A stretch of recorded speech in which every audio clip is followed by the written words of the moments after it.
When talking about the greatest comic book villains of all time, Marvel's Green Goblin is guaranteed to be on that list. He's one of my personal favorites.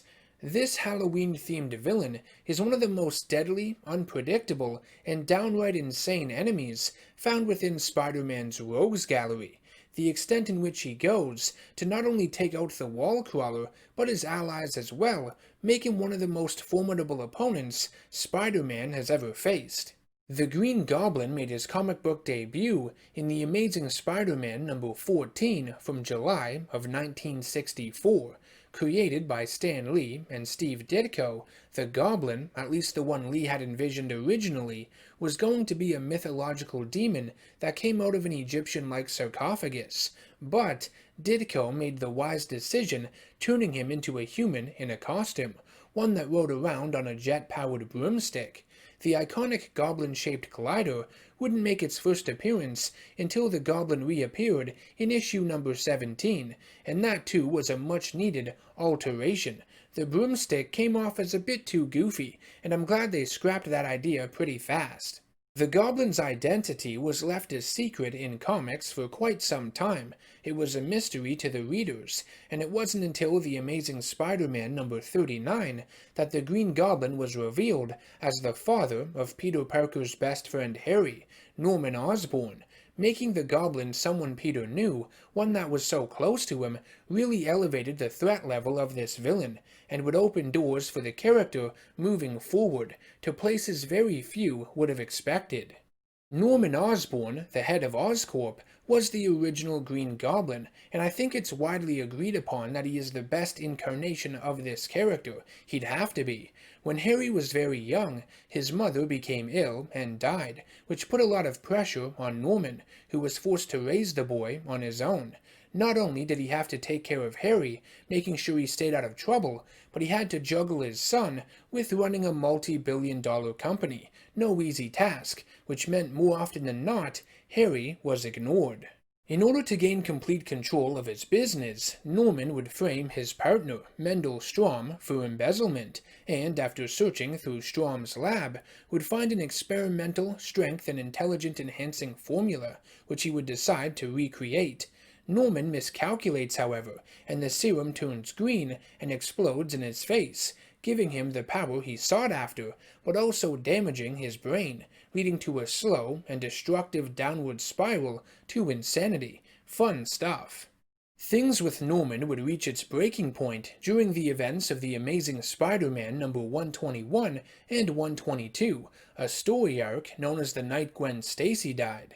In it, Norman has a complete mental breakdown, the result of Harry overdosing on drugs, and having previously learned of Spider-Man's true identity, Norman kidnaps Peter's then-girlfriend, Gwen Stacy, and knocks her off the George Washington Bridge, killing her.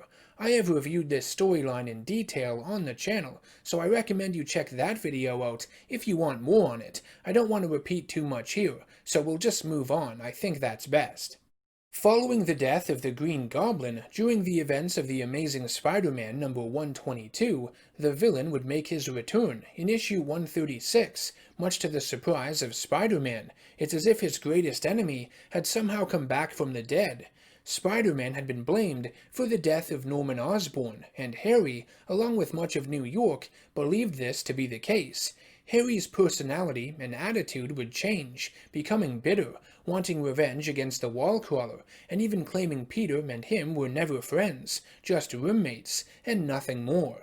Harry would inherit his father's company, Oscorp, find his Green Goblin hideout, serum, costume, and gadgets, and it would be seeing Peter, as Spider-Man, leave their apartment in full costume, not to mention later confirming his suspicions by finding a Spider-Man suit in Peter's drawer while he's showering like a fucking creeper. What is he gonna do, sniff them? Ah, yes, smells like Spider-Man. All of this would send him over the edge and paint a target on Peter's back. Harry Osborn's Green Goblin was just as deadly, if not more so than the original Goblin, because he knew even more about Spider-Man's personal life, his allies, his friends, his family. It made for a scary combination. Being that Peter still valued their friendship and wanted to save Harry from going down the same dark path as his father, it meant that fighting him also became a challenge. Peter did everything he could to avoid a confrontation, but of course it was bound to happen sooner or later. Much like his father, Harry would eventually meet his demise, taking an advanced version of the Green Goblin serum that had not been fully tested, and it poisons him, though of course he would return, as death is never a permanent thing in comics. There have been a few more Green Goblins over the years, on top of Norman and Harry Osborne, but they simply aren't as memorable, and I don't feel the need to go into detail about them here. Maybe I will sometime in the future, who knows, but it's not essential right now. I don't want this video to last an eternity. I will briefly mention the Green Goblin from the Ultimate Marvel Universe though. That one was much larger, a demon-like monster that would generate fireballs from his hands, and throw them like a form of pumpkin bombs. It was the result of Norman Osborn subjecting himself to an experiment which combined the OZ compound with spider DNA. It did not go so well.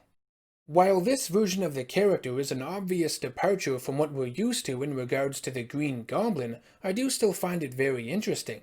It still incorporates elements from the original, but also provides us with some new stuff too, turning him into a literal monster, and I think that's an awesome idea. Let me know what you thought of the Ultimate Spider-Man Green Goblin in the comments section down below.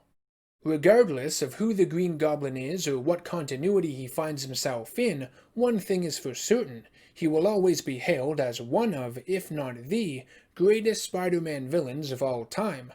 I think Green Goblin is one of the most ingenious comic book characters ever invented. I think his concept, visual design, choice of weaponry, glider he flies around on, all of it makes him the full package, one of the most memorable villains of all time. A lot of people draw comparisons between the Green Goblin and the Joker, believing Goblin is essentially Marvel's version of the Joker, and I think that's partly true. Both characters are insane, unpredictable, and have taken things away from their respective heroes, targeted them in very personal ways. That said, the other half of the Green Goblin's personality, Norman Osborn, is almost like the Marvel Universe's version of Lex Luthor. He's deeply rooted within a lot of storylines, and has pulled the strings behind the scenes on multiple occasions. Maybe I'll do a separate villain breakdown on Norman Osborn himself down the road, because there is another video's worth of information on him, outside of the stuff with Green Goblin, and I'd rather not get into it here. I don't have the time. I guess I'll end this video by simply asking, what do you guys think of the Green Goblin character? Do you believe he's one of the greatest supervillains of all time? If you enjoyed this video, found it entertaining or insightful in some way, I ask that you please subscribe to the channel to be notified of future content. Hit that bell icon, like button, and even share some of my videos to family or friends that might enjoy this kind of stuff too. All of it helps in a big way. If you would like to support the channel through Patreon, get access to exclusive monthly podcasts, or fast-track a comic book storyline or superhero-related video game for me to review down the road, you can do that too, and it helps keep this YouTube channel thriving. It helps keep the dream alive. I want to thank each and every one of you for watching, and I will see you all in the next one. Take care.